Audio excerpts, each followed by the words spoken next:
treball i d'estar tots ara més desperts, més en forma. Anem a passar a la següent ponència, que és una ponència que, com el nom de davant indica, el CIRA on Europe, la fem amb molta gana, amb molts anys de treball que portem així en l'Ajuntament i en IDEA, treballant per aquesta oficina de projectes europeus, que crec que ha sigut un encert complet, perquè heu vist que tenim moltes relacions, no sols a través de projectes i finançament, que és el motor d'esta Europa que tenim, sinó també perquè la vinculació que se té a través dels intercanvis ens dona una visió europea importantíssima i una visió que portem cap ací, no sols perquè nosaltres rebem, que també, com heu vist, personetes i persones grans de la resta dels països, sinó perquè nosaltres deixim i vegem que és important aquesta visió d'altres cultures i d'altres zones de formes de treballar i formes de viure. I això ens fa molt més, no sols estar més units, sinó també ser més potents a l'hora d'enfrontar els problemes que fonamentalment són de tots.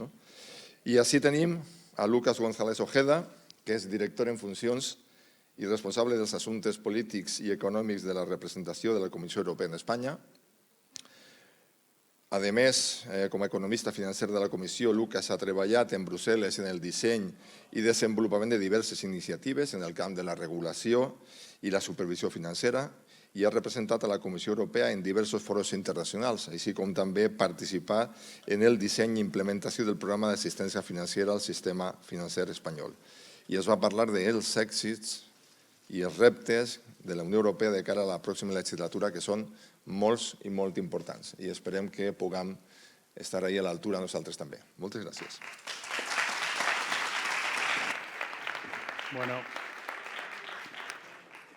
muchísimas gracias, alcalde, y muchísimas gracias a todos por estar aquí.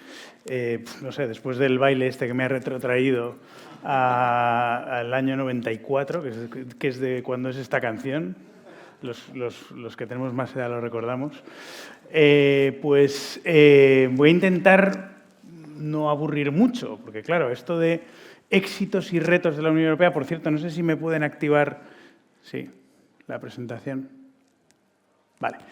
Éxitos y retos, también podríamos hablar de los éxitos y de los fracasos. Pero bueno, lógicamente eso lo dejo a otras personas. Yo me voy a dedicar a los éxitos y a los retos y los fracasos ya me lo podéis contar vosotros y los discutimos.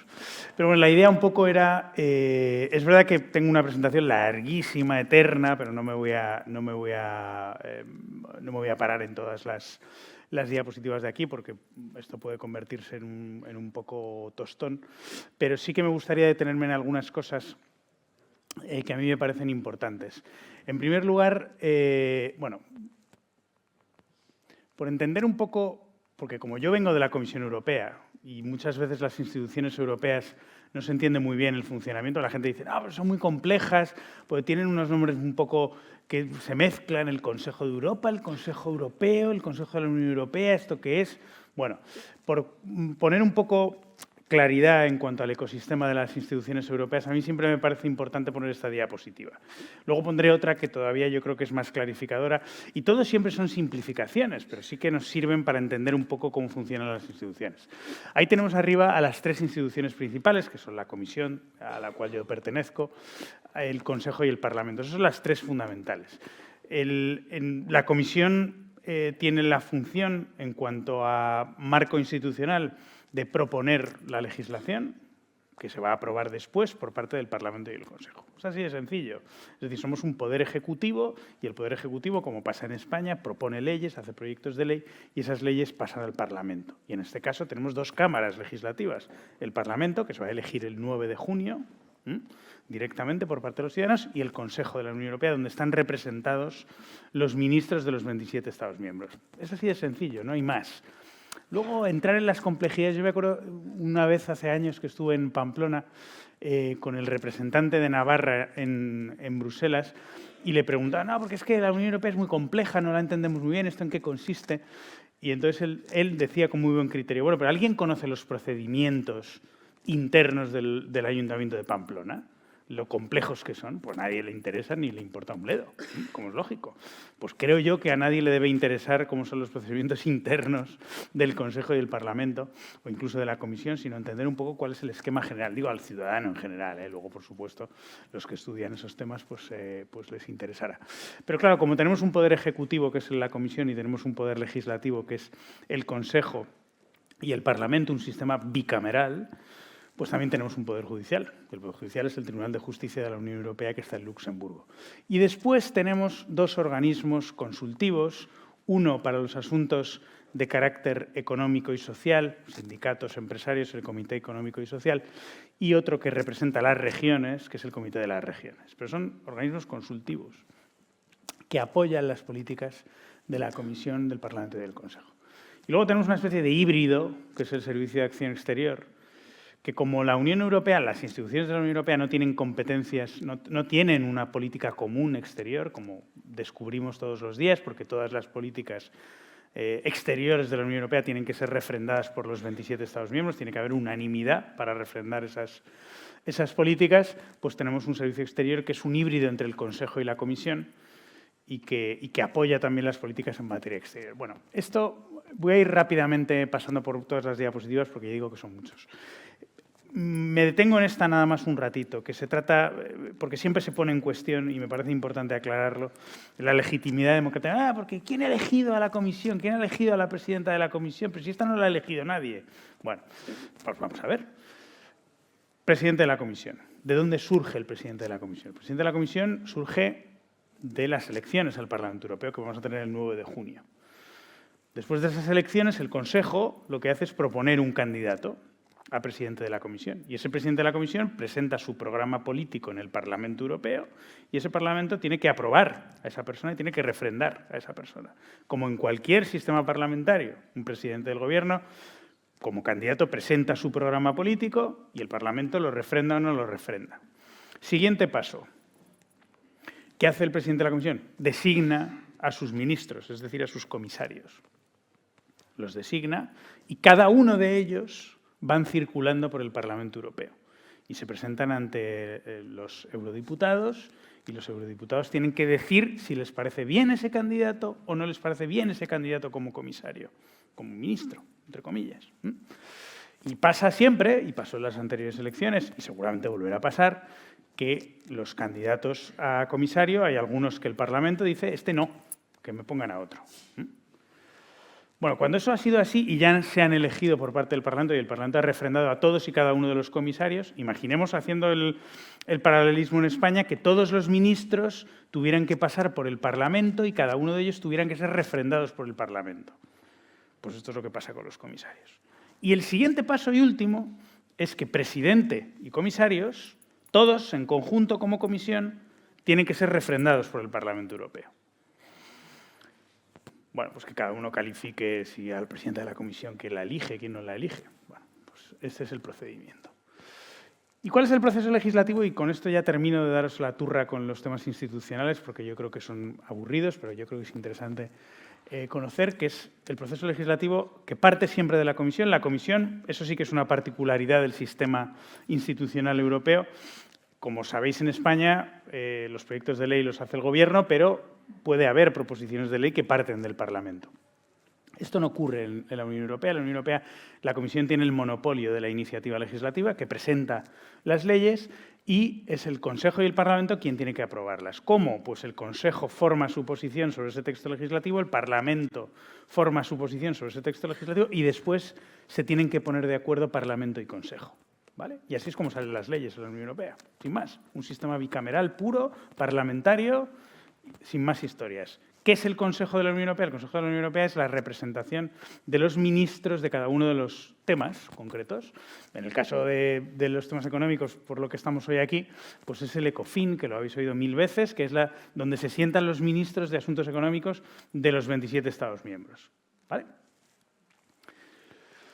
Bueno, la representación que tenemos en Madrid es una oficina muy pequeñita donde tenemos una especie de híbrido entre representación diplomática de la Unión Europea en España, donde tenemos que hacer labores de representación diplomática y al mismo tiempo también hacemos labores de comunicación, hacemos labores de vinculación de todos los sectores económicos, sociales, educativos, hacemos de enlace, lógicamente, entre Bruselas y la sociedad española.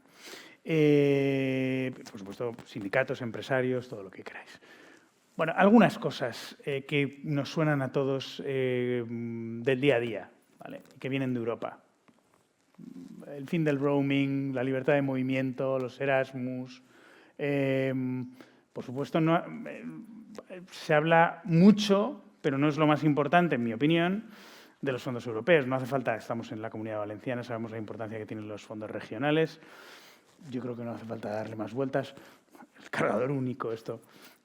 Siempre lo han puesto ahí, me lo han puesto ahí como coda final, pero me parece muy interesante porque es la representación de lo difícil que es llegar a un acuerdo sobre un tema y que al final, bueno, pues es el típico beneficio que puede sonar muy tonto, pero que no es tan tonto, porque cuando yo viajo a Estados Unidos o viajo a China, pues te tienes que llevar 20.000 cosas, ¿no?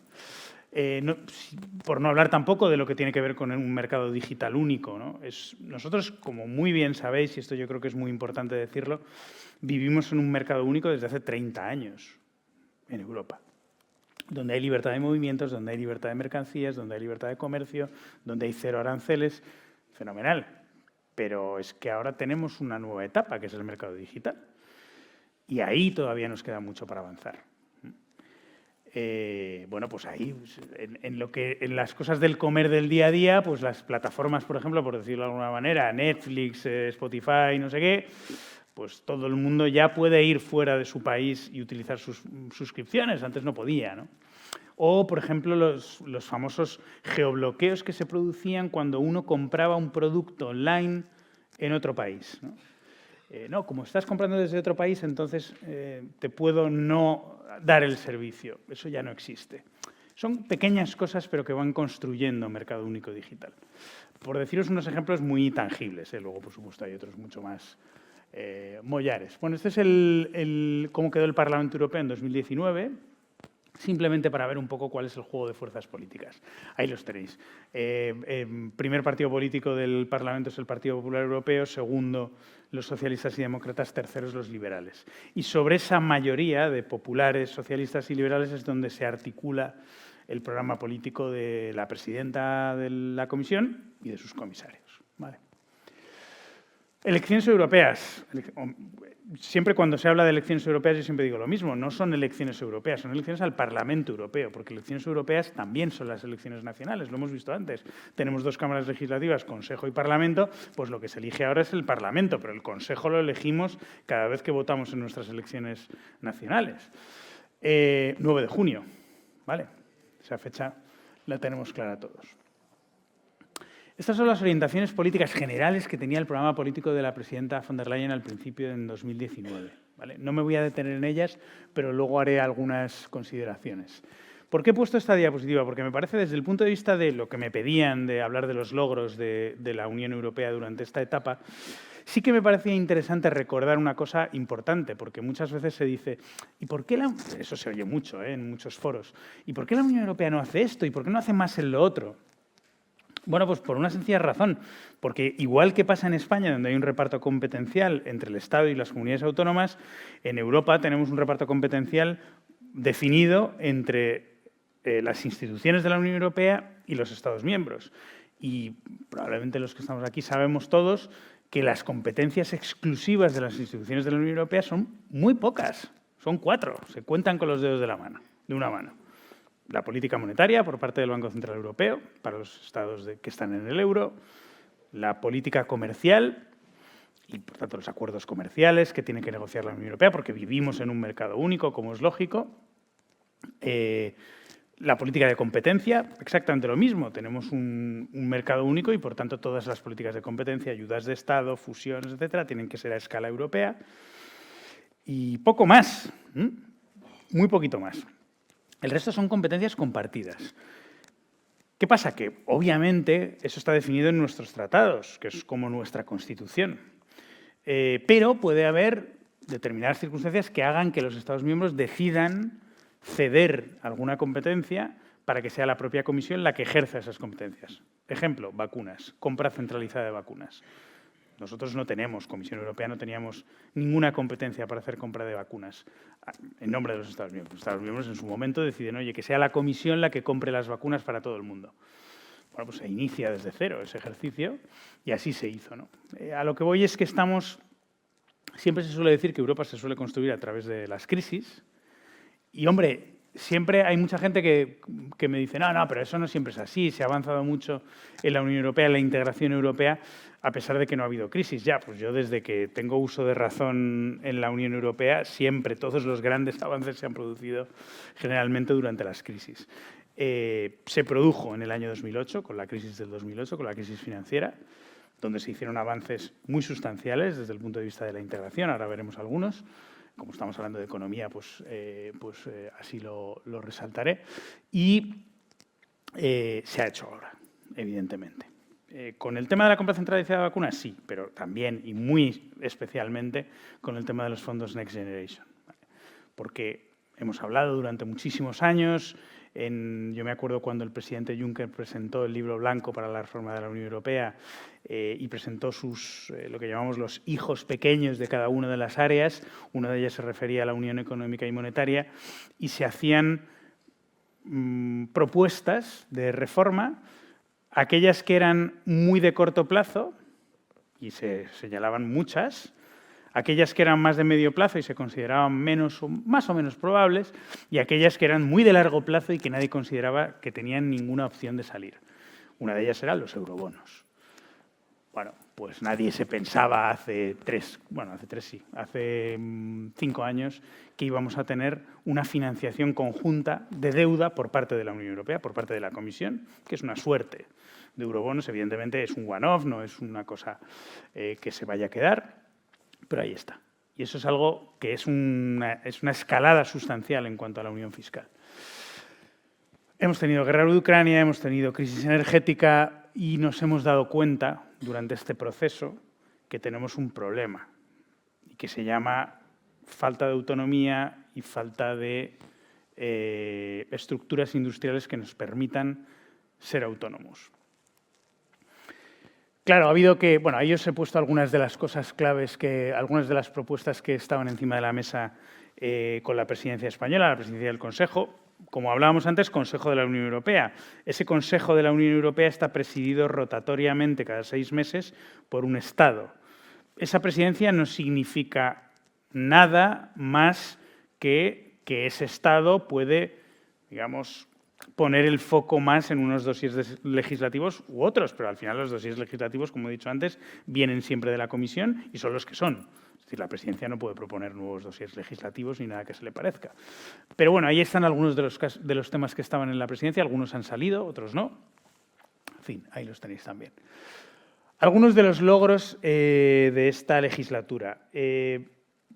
Como estamos hablando de economía, siempre hay una frase que repite nuestra presidenta von der Leyen y que a mí me parece interesante, y es que, porque cuando entramos a discutir siempre sobre a qué ritmo debe ir la lucha contra el cambio climático, si las medidas legislativas son suficientes, si nos quedamos cortos, si nos quedamos largos, yo creo que viniendo desde España y especialmente desde la Comunidad Valenciana, primero, sabemos muy bien cuál es el impacto que tiene el cambio climático sobre esta región concreta.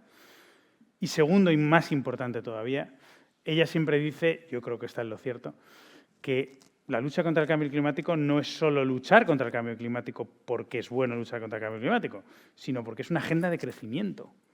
Es decir, nosotros hemos tenido, y lo hemos visto en nuestras carnes, un problema de autonomía, de dependencia de terceros en materia energética, y tenemos que deshacernos de eso. Y la mejor manera que tenemos de deshacernos de eso es apostar por unas energías con las cuales podamos trabajar nosotros y que no tengamos que depender de terceros, ¿no? Estoy pensando en el gas, en el petróleo, etcétera, que obviamente en Europa hay poquito y en España cero. Entonces, yo creo que eso, insisto, eso estaba ya en el programa político del año 2019, pero creo además que con todo lo que ha pasado durante estos años, tenemos, o al menos nosotros tenemos claro que hay que seguir apostando por ello, más allá de los ajustes que haya que hacer durante el camino, porque sabemos que esto es un proceso de transición, hay un fondo de transición justa, hay que hablar, lógicamente, con los agricultores, hay que hablar con los sectores económicos, hay que hablar con el sector de la automoción. Todo eso lo estamos haciendo y hay que escuchar. Y eso es importante, porque hay veces que en los procesos de escucha tardan en reflejarse legislativamente, pero se hacen, no lo dudéis. Bueno, hay algunos ejemplos, ¿no?, de los paquetes legislativos que se han ido poniendo en marcha, porque, como sabéis, el objetivo es la reducción de las emisiones en un 55% en el año 2030 respecto del año 90, pues en ese camino estamos, y llegar a la neutralidad, lo que se llama la neutralidad climática en el año 2050, es decir, emisiones netas cero. ¿Vale? Ahí tenéis algunas de las piezas legislativas que se han hecho. El programa REPowerEU, que es básicamente poner dinero europeo para infraestructuras energéticas en esa transición, ¿vale? Y que pueden ser de muchos tipos, desde interconexiones eléctricas dentro de la Unión, que es algo que todavía tenemos que mejorar muchísimo, hasta infraestructuras de hidrógeno verde o de cualquier otro tipo. Bueno, en materia económica, bueno, ya os he contado que evidentemente estamos celebrando ahora el 30 aniversario del mercado único. Y esto es, yo creo, siempre se suele hablar, ¿no?, cuando se tratan estos temas, se suele hablar del mercado único como la gran joya de la corona de la Unión Europea, ¿no? El espacio en el cual todo el mundo nos beneficiamos al final, porque es un espacio de libertad interna, comercial y de negocios que nos afecta a todos, ¿no? Por hablar de algunas de las iniciativas que yo creo que son interesantes, de cuestiones del ámbito económico podría estar aquí hablando, pues no lo sé, 3, 4 horas, porque es que hay muchísimas, ¿no? Pero por poner el foco en algunas que yo creo que son interesantes, el programa SURE. El programa SURE es el programa que permitió financiar en su momento durante el COVID, y luego sigue vivo ese programa, que es un programa europeo, insisto, de dinero europeo, los ERTES. ¿Vale? Cuando hubo que parar la economía y hubo que cerrar algunas empresas, pues permitió que la suspensión de determinados puestos de trabajo se congelara y no se tuviera que acabar con ello, ¿no? Eso fue un programa que se puso en marcha muy rápido y que fue interesante. Next Generation EU, lo he hablado antes, por la parte de la financiación, son 800.000 millones. Para que os hagáis una idea simplemente de la dimensión de que estamos hablando, el presupuesto europeo para 7 años, 2021-2027, es 1,2 billones de euros. ¿Vale? Ese es el presupuesto de la Unión Europea para los 7 años. El programa Next Generation EU, que son los fondos europeos que conocemos todos, son 800.000 millones de euros. Es decir, prácticamente, no voy a hacer ese número grueso, pero en fin, 40% del volumen del presupuesto europeo para 7 años. Y estamos hablando de un programa que se va a desarrollar básicamente en 5 años. Para poneros un poco en dimensión. España, que es el primer receptor de subvenciones y el segundo a nivel global entre subvenciones y préstamos, aproximadamente en torno a los 180.000 millones. Es una pasta que hay que invertir bien.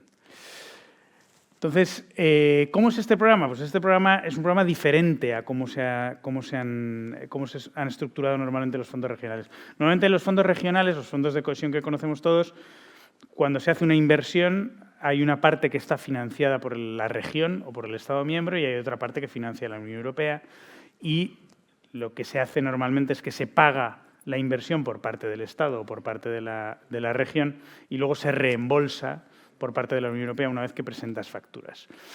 El sistema que se ha establecido para estos fondos es diferente.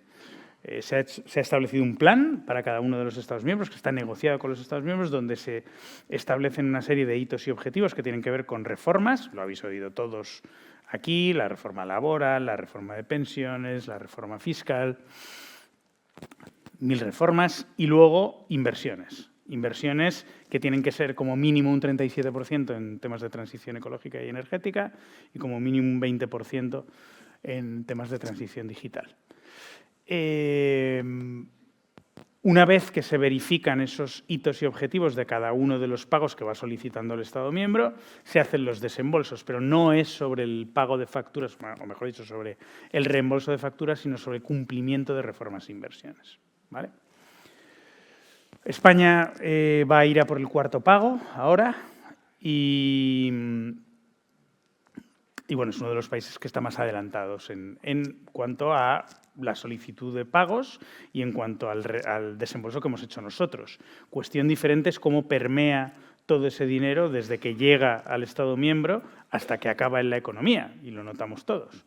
Pero, en fin, ayer salió un informe, hicimos un informe sobre el impacto del programa hasta este momento, y si no recuerdo mal, de España, por ejemplo, en el año 2022, el PIB que se calculaba adicional sobre el que tuvo España en el año 2022 era el 1,9%, si no recuerdo mal, si no estoy hablando de memoria, pero yo creo que era el 1,9%, es decir, es un impulso importante a la economía por parte de estos fondos. En temas de transición digital también ha habido infinidad, pero ahí tenéis algunos, ¿no? La ley de inteligencia artificial, que seguramente los que estáis aquí, algunos de los que estáis aquí conocéis estos temas muchísimo mejor que yo, seguro, pues es una ley, bueno, es la primera regulación global sobre inteligencia artificial, y yo me gustaría repetir algo que me contaron los líderes de los dosieres en el Parlamento Europeo, que me parecía interesante. Ellos decían que era mejor tener una ley de inteligencia artificial cuanto antes, aunque no fuera perfecta, y probablemente no lo será, porque era mejor tener algo que no tenerlo. Y es verdad que a medida que nos vamos, o mejor dicho, a medida que vamos viendo las evoluciones en la inteligencia artificial, pues nos podemos dar cuenta que hay cosas que hay que cubrir que pensábamos que no había que cubrir o que hemos cubierto regular. Ya lo iremos reformando, eso es cierto. Pero yo también creo que aquí hay una serie de cuestiones de exigencia ética que tienen que ser incorporadas pronto, porque si no podemos encontrarnos con un problema. Esa ley se ha aprobado, esa ley se va a poner en marcha cuanto antes, espero, y bueno, pues veremos cómo se desarrolla, porque cuando estás hablando de cuestiones que tienen que ver con el desarrollo tecnológico, pues es lógico que no sean perfectas desde el inicio y vamos, yo desde luego creo que en esto tenemos que ser muy humildes. La ley de servicios digitales y la ley de mercado digitales también están puestas en marcha y también yo creo que están dando, en eso sí, buenos réditos. Hay dos leyes adicionales que a mí me parecen importantes. La Ley Europea de Chips, que tiene por objeto que en el año 2030 la producción de chips en Europa sea al menos del 20%. Sabemos perfectamente cuáles son nuestros competidores en ese sentido. Y también la ley de materias primas, de materias primas críticas, que ha sido aprobada recientemente. Y eso lo enlazo también con un programa que tenemos de inversión. Nuevamente, aquí siempre hay que ver la cara legislativa y la cara de la pasta. Y yo creo que la cara de la pasta es tan importante como la legislativa. Y aquí, como digo, hay una cara importante que es el programa que se llama Global Gateway, que es 300.000 millones de euros para inversiones en el exterior con socios que nosotros consideramos fiables, lógicamente, para infraestructuras también digitales, también tecnológicas y también que tienen que ver con la extracción de materias primas críticas y que a nosotros, lógicamente, nos interesa tener. Bueno, esto voy a pasar rápido. El tema de Ucrania, yo creo que no hace falta recordarlo, ha sido un tema importante, ha sido un tema central en la política exterior durante esta legislatura y especialmente durante los últimos años. Ayer se aprobó el 13º paquete de sanciones con Rusia. Hace semana y pico se aprobó precisamente por la reforma que se hizo del presupuesto 2021-2027, una facilidad adicional de dinero para Ucrania de 50.000 millones de euros. No hace falta tampoco recordar que como consecuencia de la situación en la que estamos, aparte del dinero que ya se ha puesto en Ucrania, que es muchísimo dinero europeo en el ámbito de la ayuda humanitaria, en el ámbito de la ayuda macrofinanciera y sobre todo en materia de mantenimiento de los servicios públicos en Ucrania. Porque esto a veces la gente no lo recuerda, pero es que hay que mantener los servicios públicos en Ucrania, los hospitales, los colegios, en fin. Y esto hay que pagarlo. en medio de una guerra. Aparte del dinero que también se ha puesto, lógicamente, para acoger a todos los refugiados ucranianos en Europa, pues también estamos hablando y pensando ya en tener dinero para una posible futura reconstrucción de Ucrania cuando se pueda empezar. Y ahí estamos hablando de la facilidad de 50.000 millones de euros. Hasta este momento, el dinero que se ha puesto es aproximadamente de unos 81.000 millones de euros. Podéis imaginar el volumen que esto implica en todos los ámbitos. Y los paquetes de sanciones ya hemos hablado de ellos.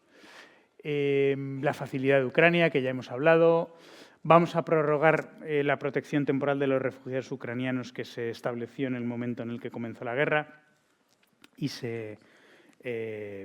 rápidamente hubo que acoger a miles de ciudadanos ucranianos que están en todos los países europeos, lógicamente más en aquellos que están cerca de la frontera ucraniana, porque una de las particularidades que tienen estos refugiados es que generalmente ellos lo que quieren es quedarse temporalmente, es decir, ellos no quieren quedarse, quiero decir, estoy generalizando, lógicamente, pero la constante, bastante distinta respecto a otros casos es que ellos no quieren quedarse en Polonia o en Alemania, ¿no? Ellos quieren volver a Ucrania.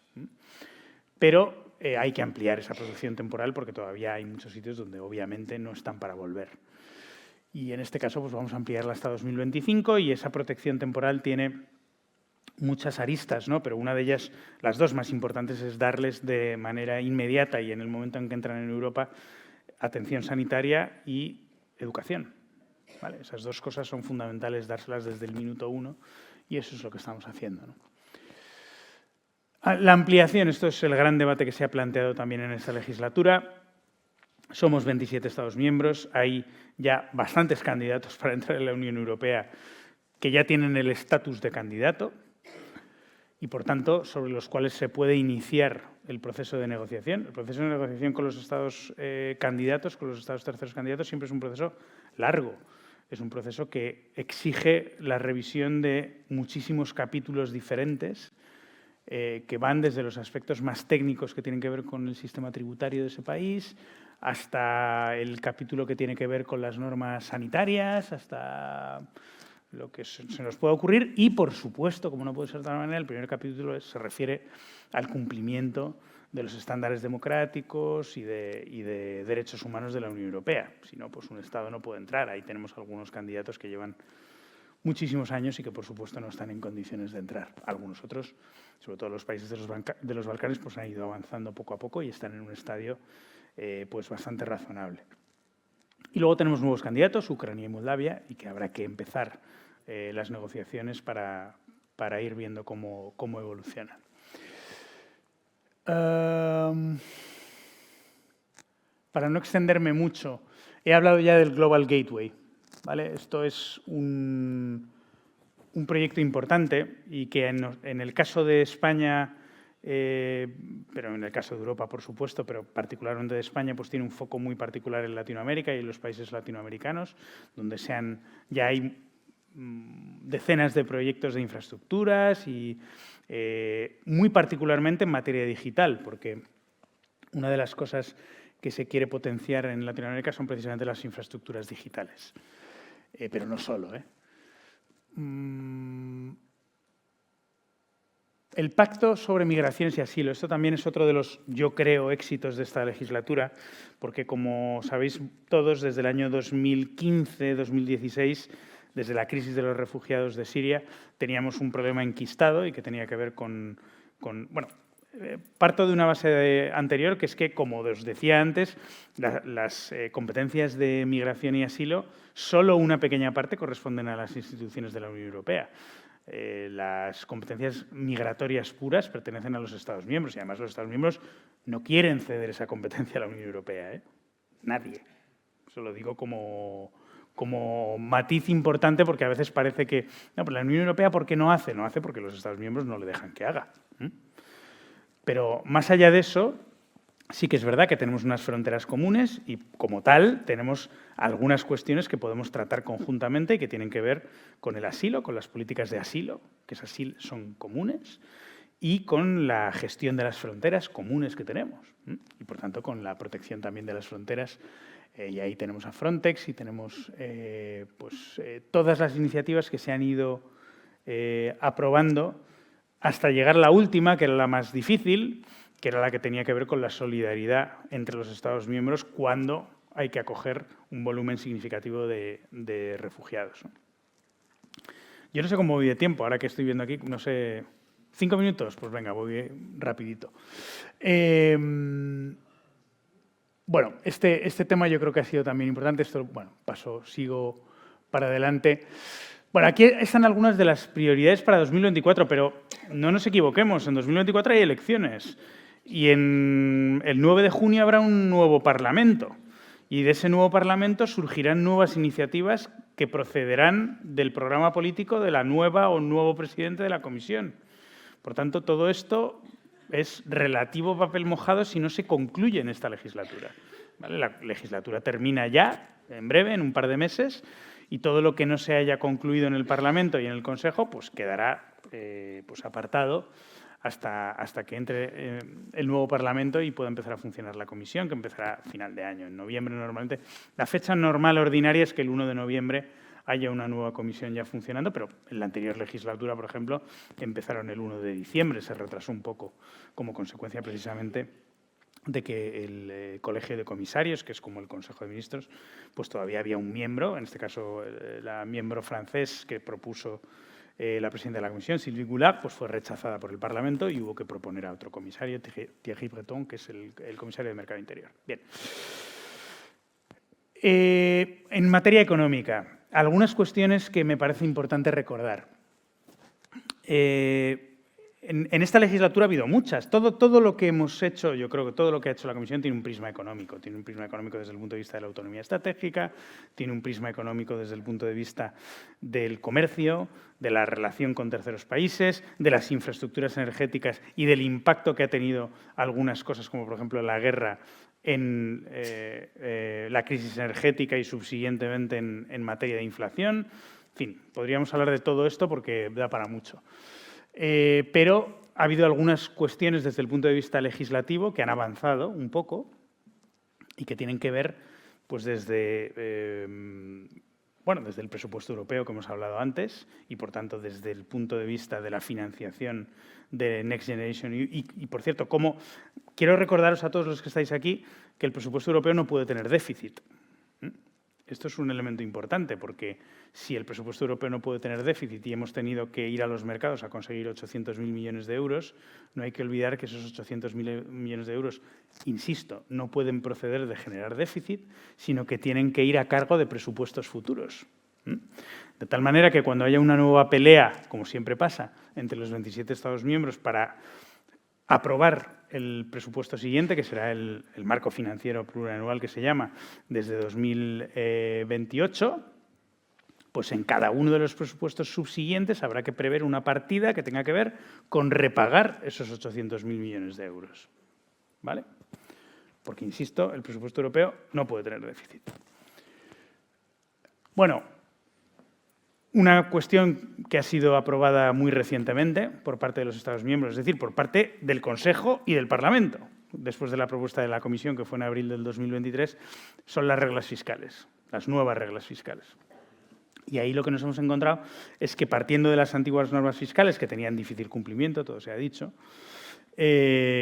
pues las hemos adaptado para que puedan hacerse cumplir mejor, por decirlo de alguna manera. Y ahí, pues lo que hemos hecho es, que cada país tenga un plan de ajuste cuando se pase del 3% y del 60%, 3% de déficit y 60% de deuda, que el plan tenga que ser un plan creíble en 4 años o en 7 años si se hacen determinadas inversiones, que además haya un parámetro objetivo y observable, que es el 0,5% del gasto primario neto, que al menos eso tenga que reducir el déficit una vez que nos hemos pasado del 3%. Y con todo eso combinado y algunas salvaguardas más, las que no voy a entrar porque podríamos estar aquí hasta mañana, pues a partir del año que viene se empiecen a aplicar normas con un rigor fiscal que no existía durante estos años, porque hemos suspendido las reglas fiscales durante la crisis post-COVID, os quiero recordar. Eso quiere decir que los Estados miembros tendrán que ser un poquito más rigurosos en cuanto a la estabilidad presupuestaria. Y no digo más. Bueno, ahí tenéis todos los detalles, pero no voy a entrar en ellos porque podríamos estar aquí hasta mañana. Y nada, yo con esto lo dejo ya. Muchísimas gracias.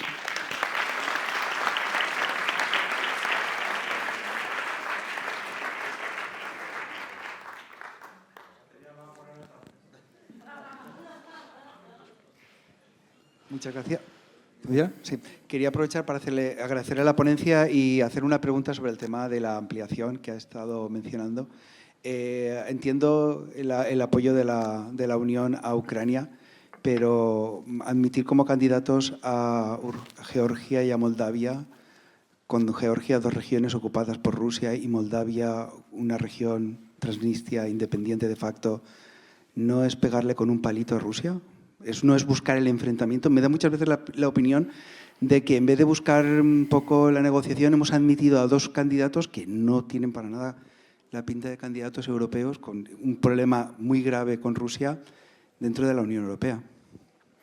A ver, yo creo que son 2 cosas que yo creo que hay que aclarar. Lo primero es que cuando un país es candidato, lo es porque lo decide ese país. Es decir, si Moldavia o Georgia o Ucrania no quisieran entrar en la Unión Europea, no hay tema. Por tanto, lo tienen que solicitar esos países y lo han solicitado. Una vez que eso se produce, entonces lo que tenemos que hacer es ver si esos países tienen las condiciones suficientes para tener el estatus de candidato. Pero el estatus de candidato no es más que una fase muy preliminar y muy preparatoria. Yo quiero recordar que aquí hay un país que se llama Turquía, que lleva siendo candidato desde el año 99. No significa nada. Significa que vamos a empezar, si lo permiten los Estados miembros, a negociar el mandato, mejor dicho, a desarrollar el mandato de negociación que nos dan los Estados miembros. Y ese mandato de negociación puede durar los años que dure.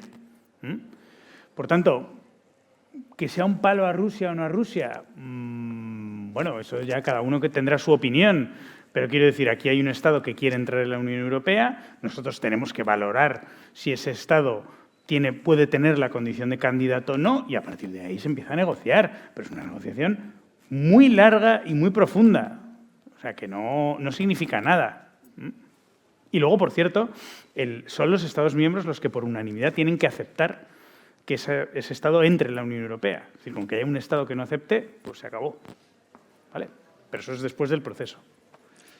Gracias por la ponencia, lo primero. Y quería preguntar por el Global Gateway y quería preguntarte si es similar a la iniciativa Belt and Road de China y de qué manera, si es algo así, de qué manera se siente Europa que va a poder competir a la hora de suministrar esas infraestructuras, sobre todo tecnológicas y digitales, para poder penetrar, ¿no?, en esos países. Es una magnífica pregunta. Vamos a ver, no se nos escapa que tenemos un par de competidores en el mundo bastante potentes, que son China y Estados Unidos. Y tampoco se nos escapa que China está, por decirlo de una manera muy vulgar, pues en una fase de avasallamiento en materia de inversiones fuera de sus fronteras. Pero tal y como se ha configurado el Global Gateway, se ha hecho un poco a la europea. Es decir, no se hace simplemente poniendo dinero, sino que se hace acordando otras cosas, también en materia de política medioambiental, en materia de política social. Ahora, son 300.000 millones. ¿Vamos a poder competir o no con China? Bueno, pues lo que sí que estamos viendo es que hay determinados países que se sienten más cómodos con el dinero europeo que con otro tipo de dinero, por mucho que venga más dinero. Eso sí lo estamos viendo. Luego ya veremos cómo se desarrolla, porque esto es un proyecto de cierto plazo, pero es verdad que se han puesto ya en marcha proyectos con relativa rapidez y que se están aprobando, ¿no? Y luego la estructura que se tiene para las inversiones es un poco similar a un programa que teníamos ya en Europa que se llama InvestEU, que es básicamente que el dinero público que se pone sea una porción relativamente pequeña de lo que se pretende generar desde el punto de vista de las empresas privadas. ¿Vale? en fin, con cierto apalancamiento. Entonces, eso yo creo que facilita. Desde luego, en Europa ha funcionado de maravilla el InvestEU. Ha funcionado muy bien, lo que se llamaba en su momento el Plan Juncker. Y en España, particularmente, ha funcionado muy bien. Vamos a ver cómo se desarrollan los proyectos, porque además se depende también, no es lo mismo en Europa que fuera de Europa, se depende de cómo lo desarrollen las empresas también allí, en destino, ¿no? Entonces, sí que es verdad que cuando ves los proyectos, por ejemplo, en algunos países de Latinoamérica, tienen una pinta muy buena, pero luego hay que ver cómo se implantan. Desde luego que sí. Estoy de acuerdo que no es una cosa sencilla. O sea que... Gracias. Buena pregunta. Ja que el tenia tan propet, jo me vaig alegrar molt quan, a l'inici de la vostra legislatura, començareu a treballar el Pacte Verd. La veritat és que va ser, per a mi, un assombro que la Comissió estiguera més avançada que la resta d'institucions europees i que molts dels països que tenim en aquest moment per aquest pacte. He vist que hem treballat molt bé, no vosaltres sols, sinó tota la resta de països, sobretot a través de Next Generation, el tema de la transició energètica, però n'hi ha molts altres aspectes que s'han quedat pel camí. L'últim, per a mi, va ser una sorpresa que la vostra cap anunciara que les restriccions a determinats fitosanitaris no se ficaven en marxa, desgraciadament, no? Y yo creo que ahí... No que no se vayan a poner en marcha, que se suspenden temporalmente. Que se suspendían, exacto. Quiero decir que es distinto el encaje, ¿eh? O sea, no es lo retiramos, sino hacemos una transición. Sí, que necessitava un poc més de temps. És el que va dir en resum. No? I altres aspectes que jo, és la pregunta que te faig, que no sé si això s'està desenvolupant ja o no, o se té idea, perquè nosaltres sí que estem disposats a posar endavant projectes que tinguin a veure, per exemple, la recuperació de paisatge o la renaturalització de determinades zones, que crec que és una de les qüestions més importants a l'hora de treballar en pro del canvi climàtic. La base del Next Generation EU, que es el dinero básicamente mollar que va a haber durante los próximos 3-4 años, pero no solo, porque también están los fondos regionales y los fondos de cohesión que se pueden utilizar. ¿Dónde se va a invertir o no? Eso está establecido en el Plan de Recuperación y Resiliencia que ha aprobado el Gobierno español y que nosotros hemos verificado, pero es el Gobierno español el que decide en qué proyectos se invierte. Y luego, lógicamente, lo que hemos dicho siempre es que el Gobierno, cuando realiza ese plan, conviene que tenga un diálogo con las comunidades autónomas, con las diputaciones provinciales, con los ayuntamientos, para saber en qué concreto o en qué cosas concretas se desarrollan esos proyectos. Pero, desde luego, lo que has mencionado son proyectos que tienen que ver con la transición ecológica y energética y, por supuesto, pueden entrar dentro de lo que es el esquema del plan. Pero el plan no lo decidimos nosotros, lo decide cada Estado miembro. Pero luego tenéis los fondos regionales, y los fondos regionales sí que son cosa de las comunidades autónomas, y ahí pues también hay un buen volumen de fondos, ¿eh? No nos olvidemos, porque claro, nos hemos volcado mucho en Next Generation, pero están ahí los fondos regionales y esos también hay que usarlos. Sí. ¿Y quin futur le veus tú a precisamente al Pacte Verd a partir de la nueva legislatura? A ver, yo creo que, honestamente, y esto es opinión personal, porque, repito, cuando hay unas elecciones, pues habrá que esperar a ver qué deciden la nueva composición del Parlamento y el programa político que se aprueba. Ahí yo no puedo decir nada, por supuesto. Pero mi impresión es que el Pacto Verde es un proyecto de largo plazo que no tiene... que no se va a parar. Ahora, los ritmos a los que pueda ir el Pacto Verde, esto ya dependerá de cómo salga el Parlamento. Yo creo que estamos hablando más de los ritmos que de si lo vamos a parar o vamos a ir a otro lado. Yo creo que a otro lado no vamos a ir, pero los ritmos sí que pueden, a lo mejor, digo, que a lo mejor no, o sea, no lo sé. Saps que n'hi ha determinades forces que no tenen molt de carinyo al pacte. Por eso digo que dependerá de cómo surja el nuevo Parlamento. És important. Sí.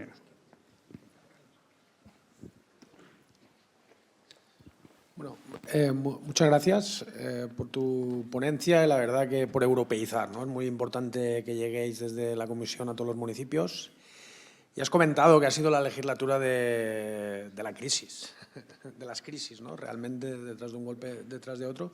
Yo estoy contento porque sí que es verdad que en esos orígenes la Unión Europea ha dado pasos hacia la Unión Europea federal, en la que creemos muchos, sobre todo la misma presidenta von der Leyen, ¿no? Como buena federalista.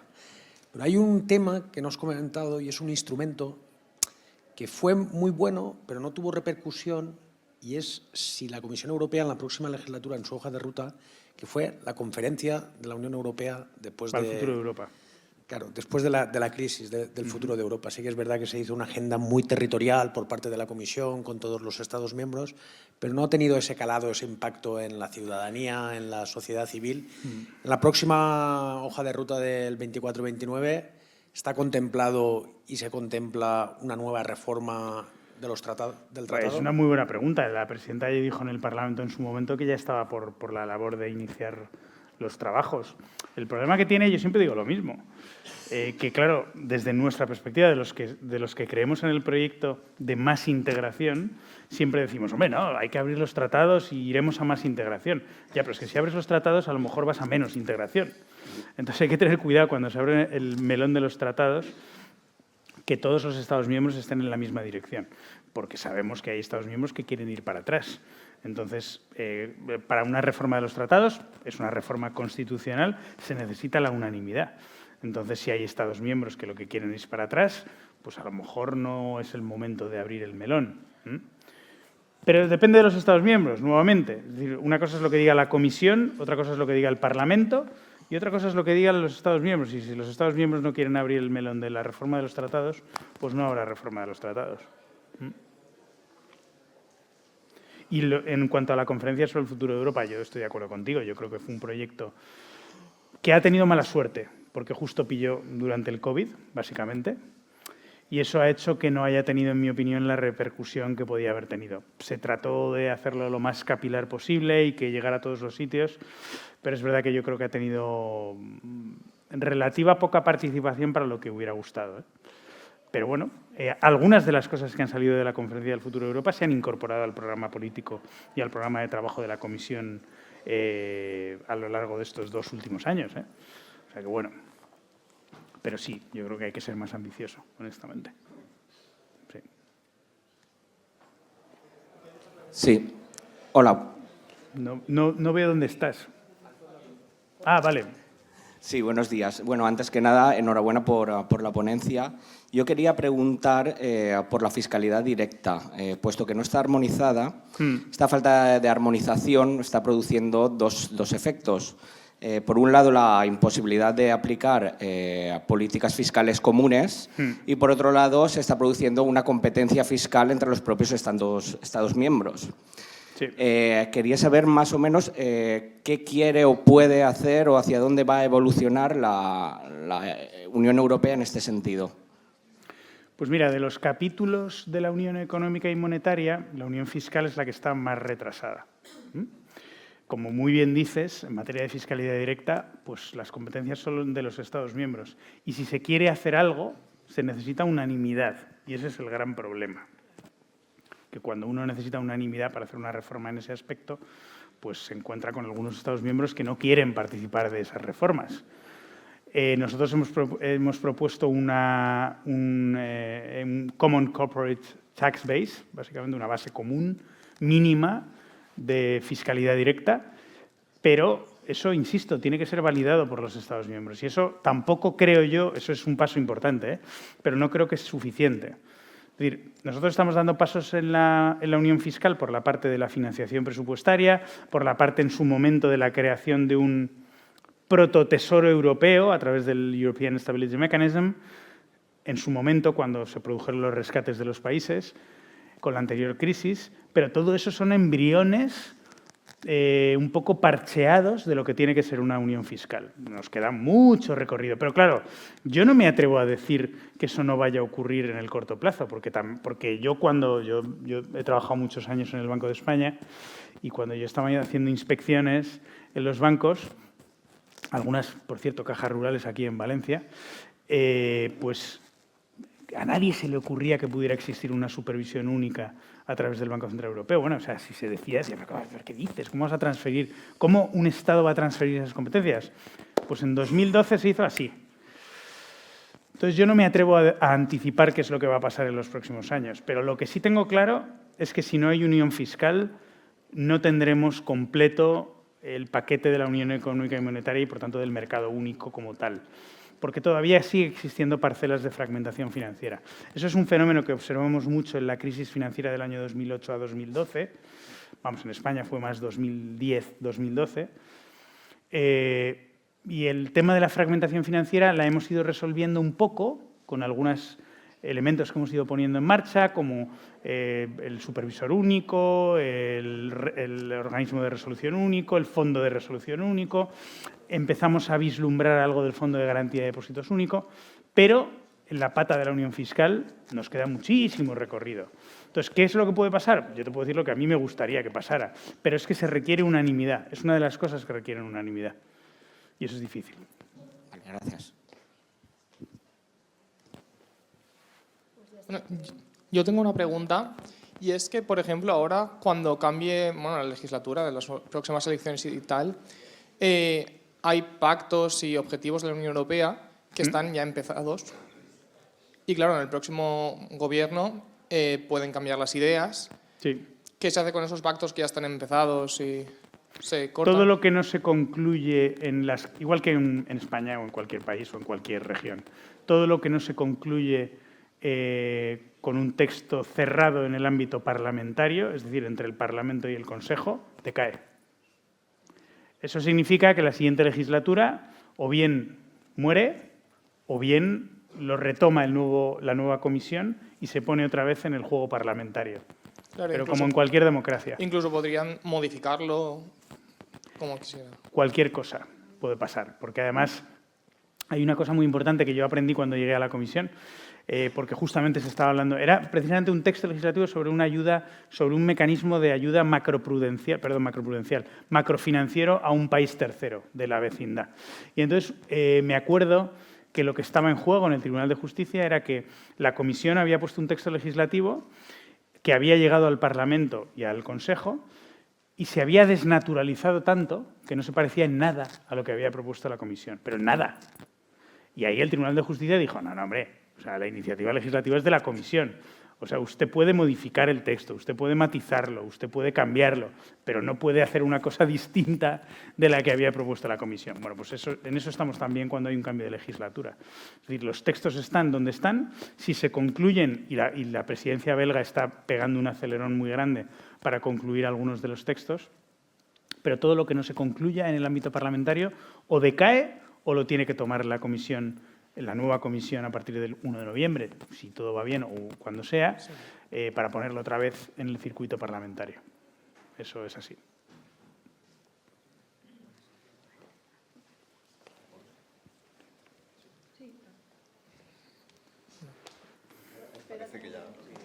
Fenomenal. No, gracias. Muchas gracias.